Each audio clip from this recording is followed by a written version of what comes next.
唔該晒周醫生，早晨大家好。所以今日其實咧個主題就係話，如果大家留意咗美國最近係發出最新嘅建議啦，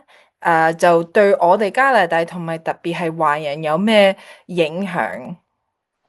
所以如果我哋睇翻之前嘅美國指南咧，就係2020到2025年咧，其實都係話要平均飲食嘅 model 啦，就係全部喺嗰個碟上高或者係咯，就係靠卡路里啊、百分比啊，應該如果我哋話係2000個卡路里，應該係百分比幾多係碳水化合物，幾多係蛋白質，幾多係脂肪。我哋通常咧，如果係睇翻個美國咧，佢哋中意用嗰個食盤，就係嗰個 My Plate。其實佢哋之前咧都係話最緊要每一日添加湯，嗰個糖咧額外加嘅糖唔好超過總共嘅卡路里嘅10%。飽和脂肪個係 saturated fat，亦都係應該係控制住喺10%以下，同埋鹽分，大家都應該係聽過呢個建議，就係每一日應該係少過2300毫克，2300毫克咧，亦都係等於1茶匙，亦都係之前嘅建議咧，對酒精就係女士每一日飲一杯。男士就應該係每一日2杯。當然呢個就係話，如果一個人係有習慣去飲酒嘅，如果本身你唔飲酒呢，我哋都唔建議你開始。但係呢個係之前嘅指南啦。但係最新嘅2026年嘅指南呢，其實佢哋轉變去話集中喺每一日食天然嘅完美嘅食物，佢哋係話 natural whole food 係嘛？天然同埋完整嘅，同埋佢係好強調蛋白質，同埋亦都係同時咧建議飲全脂嗰啲奶類品，同埋繼續係話少量用嘅超加工食品。所以如果我哋係睇下嗰啲建議咧，話每一日體重嘅攝取量應該係1.2到1.6克嘅蛋白質，亦都係嗰個飽和脂肪應該係唔超過10%，同之前差唔多。最大嘅分別咧就係話，每一日應該飲3杯全脂嘅牛奶啦，同埋嗰個糖分額外加嘅糖分唔好超過10克。所以如果大家知道，當你去買杯咖啡，你可能加一袋糖，係咪嗰啲好細包嗰啲糖呢？每一包其實係4克，所以10克差唔多係加2包呢種嗰啲一包一包細糖。所以如果大家問10克係幾多，大概係咁嘅份量。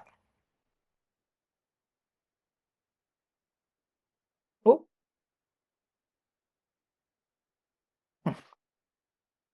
所以如果係話新嘅嗰個建議咧，對蛋白質1.2到1.6克嘅蛋白質，比之前嘅建議量其實係差唔多2倍。同埋咧，新嘅建議佢唔會話應該分有邊種蛋白質來源比較好，佢亦都冇乜建議話邊種蛋白質比較好啲啊，質量比較好啲，吸收能力比較強啲。亦都係咧，研究報告係話，應該如果食紅肉嗰陣時，或者係其他肉類咧，係會有飽和脂肪，其實都係應該食下啲植物蛋白。但係喺呢個新嘅建議咧，美國最新出嚟嘅建議咧，佢冇乜分出嚟植物性同埋動物來源嘅蛋白質。所以如果你諗下，一塊4盎司嘅牛扒嘅蛋白質嘅重要來源大概有37克嘅蛋白質啦，呢個好好啦。但係佢亦都係有5克嘅飽和脂肪。但係如果相比嚟講咧，如果我哋食咗一杯煮出嚟嘅扁豆，扁豆就係 lentil 啦，大概提供18克嘅蛋白質，聽落好似少好多嘅蛋白質，但係同時咧亦都得到15克嘅纖維，亦都係冇飽和脂肪。所以其實我就自己會話，點解係話植物來源嘅蛋白質又要有動物來源嘅蛋白質，亦都要有。所以如果我哋係話睇脂肪嘅建議咧，就係話，新嘅建議就係話冇超過10%啦，總共每一日嘅卡路里，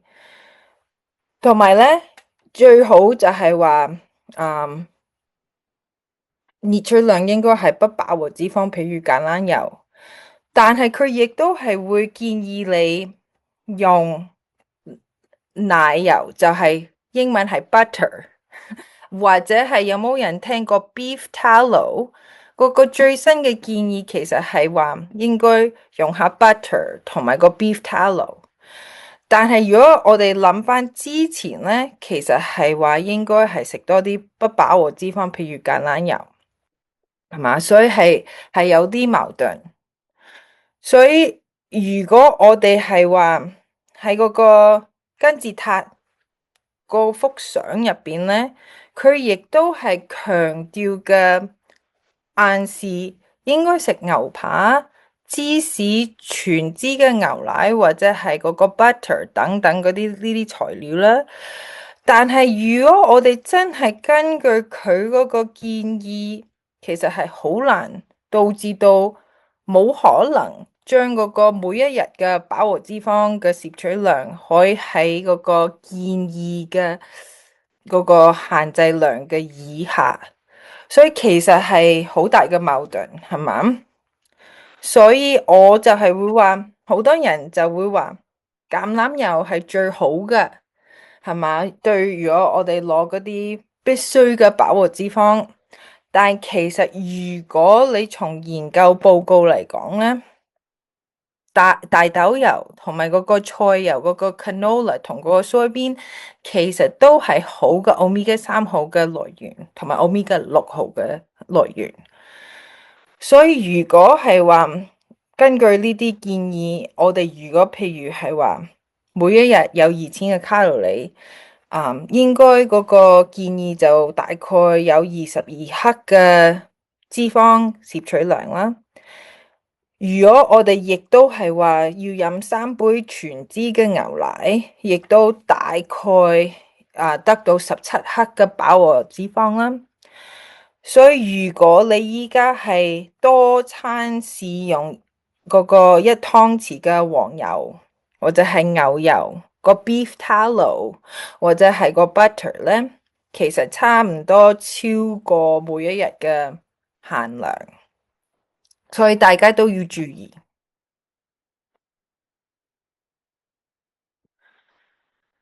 所以其實對纖維、酒精、文化多樣性嘅同埋嗰個社會嘅經濟影響，其實如果我哋睇最新嘅嗰個建議咧，對多種文化係冇乜留意到嘅，因為如果佢強調嘅話，要飲多啲全脂牛奶，其實喺嗰個我哋地球上大部分嘅人咧係受唔到乳糖嘅，呢個係話 lactose intolerant 係嘛？好多人就會話俾我聽，我其實係飲唔到牛奶，或者係如果我想飲牛奶或者食 yogurt 或者其他含有奶類品咧，我首先要食一粒嗰啲 lactate 係嘛？所以亦都係對文化多樣性嘅係呢啲建議可能唔係好適合啦。對纖維，其實呢個最新嘅建議，佢其實冇乜集中呢個建議嘅重要性，因為我哋知道纖維嘅重要性咧，對慢性疾病嘅嗰個影響係好大嘅，所以如果佢冇乜集中呢個纖維嘅建議，亦都唔係咁好啦。同埋酒精，雖然佢係話 OK，每一日一個女性應該係一杯，或者係男性係兩杯，但其實佢冇乜話點樣更要控制，因為每一個人嘅角度咧係有少少唔同嘅對酒精，同埋依家嗰個社會經濟影響，如果我哋睇到超市每一樣嘢係慢慢喺度增加，所以對一般嘅人，去得到佢所需嘅每一日嘅維他命啊、抗氧化劑啊，係其實好困難。所以總共嚟講咧，呢啲建議係冇咩話考慮到經濟問題。所以如果我哋從加拿大嘅角度嚟講，我哋最新嘅嗰個建議係點樣比較呢？就係如果我哋睇到，我哋其實咧喺呢個碟上邊有不同種類嘅蔬菜啊、水果啊，不同種類，唔係話一定要食呢樣嘢，係嘛？只不過我哋係從之前係。我唔知大家記唔記得，但係之前嘅指南咧，就係話每一日應該食幾多份嘅蔬菜水果，但係嗰每一份係會話半杯飯，或者係一塊麵包，或者係嗯。一杯牛奶係嘛，所以好多人就會唔清楚點樣食。但係依家我會覺得呢個碟咧個比例會清楚好多，半碟應該係蔬菜同水果，四分一就係不同種類嘅蛋白質來源啦。但係你睇到喺呢四分一碟入邊咧，其實冇咩話強調要食魚啊、豆類啊、肉類啊，但係全部都係話每一樣嘢都應該係食啲。最後就係四分一碟就係話食全穀類啦，同埋我哋亦都係可以係睇到嗰個蛋白質，佢係我哋係建議應該食啲動物嚟嘅，亦都要食植物嚟嘅蛋白質。奶類品亦都係屬於蛋白質嘅來源。當然，你如果係諗翻，你飲一杯牛奶係大概係得到6至7克嘅蛋白質，所以相比嚟講，如果你食一塊牛扒或者係雞肉或者係魚大概係一副啤牌嘅大細同厚度。一副啤牌嘅大細厚度，嗰塊魚或者雞肉或者牛扒會大概俾你20克嘅蛋白質。所以如果你想食到一塊肉嘅蛋白質成分咧，係一次要飲3杯牛奶。當然，我亦都唔會叫一個人一次飲3杯牛奶啦。但係點解有啲人就話飲完一杯牛奶，食塊麵包，搽啲花生醬，可能好快脆就係會肚餓，因為牛奶同個花生醬總共嘅攝取量對蛋白質嚟講咧，未夠一塊肉或者魚嘅豐富性。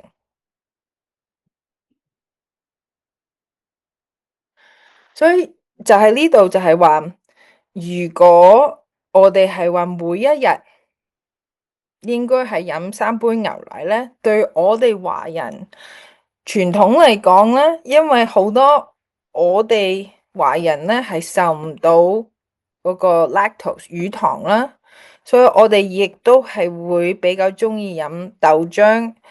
我亦都遇到好多人就係為咗健康，佢自己每一日係會整佢自己嘅豆漿啦。但係呢度我就建議大家，如果你可以買加鈣豆漿，或者你自己整豆漿嗰陣時，你額外補充啲鈣係比較好啲。同埋我哋如果係蛋白質嘅建議咧，其實我哋文化，如果你睇到我哋嘅飲食搭配咧，其實我哋都係好注重均衡嘅搭配。個問題依家就係好多人一時就冇晒推動力，就冇呢個能力去話煮咁多嘅菜，或者係蒸條魚，又配另外兩碟餸。係咪？好多人就係話簡單快脆送飯就有一兩碟餸就已經夠啦。但係如果傳統嚟講咧，我哋話成家人坐落成台都係食物㗎，係咪？係好有顏色啦。但係依家我哋就係話，如果我哋根據我哋傳統嘅食法咧，其實我哋蛋白質係足夠嘅。如果我哋係唔夠蛋白質，係可能因為嗰個人或者係有啲人咧係想簡單化嗰個預備功夫，同埋係我哋華人咧係好鍾意食飯啦，係有啲人咧就係話必須一定每一日要食啦。但係如果我哋想增加多啲全穀類，我建議如果人可以同時煲啲南瓜或者係番薯或者係嗰啲chestnut 荔枝嘅嗰啲配搭咧係比較好啲，或者係加嗰個扁豆或者係黃豆或者係黑豆、紅豆都好，同時同飯一齊食比較好啲。因為其實我哋都係話纖維對我哋嘅健康係好重要㗎，所以如果係我哋講緊鹽分，我哋其實如果係話就咁煮嘢咧係 OK，但係因為我哋鍾意用嗰個豉油、蠔油同埋其他調味品咧，我哋就要小心個鹽分。好可能係每一日超過2300毫克㗎，所以我唔知大家有冇留意到其他嚟代替鹽分。其實咧喺超市入邊有嗰啲係話 coconut amino acid，佢係話係可以代替豉油㗎。如果大家未試咧，係比豉油甜啲。但係可以當係豉油咁用㗎，亦都係同樣嗰個牌子嗰個 coconut amino acid 咧，亦都係有一樣嘢咧類似蠔油嘅，但係冇鹽分嘅，比較低鹽分嘅。所以如果你係屋企係比較鍾意用蠔油或者係豉油咧，你可以考慮用coconut amino acid。但係加工食品當然好似頭先我咁講啦，好多人貪方便、簡單快脆，所以可能會一時用餃子嗰啲雲吞，或者係嗰個鹹蛋黃，或者係煮啲皮蛋瘦肉粥，或者係煲湯嗰陣時咧用嗰啲雞湯塊嗰啲 bouillon cube，但係呢啲所有嘅選擇都會係當係加工食品，所以如果你煲湯嗰陣時可以唔用嗰啲雞湯塊或者係罐頭雞湯咧，已經係幫咗好多。如果你想降低嗰個鹽分啦，但係如果你想煮啲餃子或者係雲吞，呢個係冇問題嘅。最緊要記得要補充啲蔬菜，同時要均衡返。所以如果係咁咧，就係今日就係咁講咁多，多謝大家。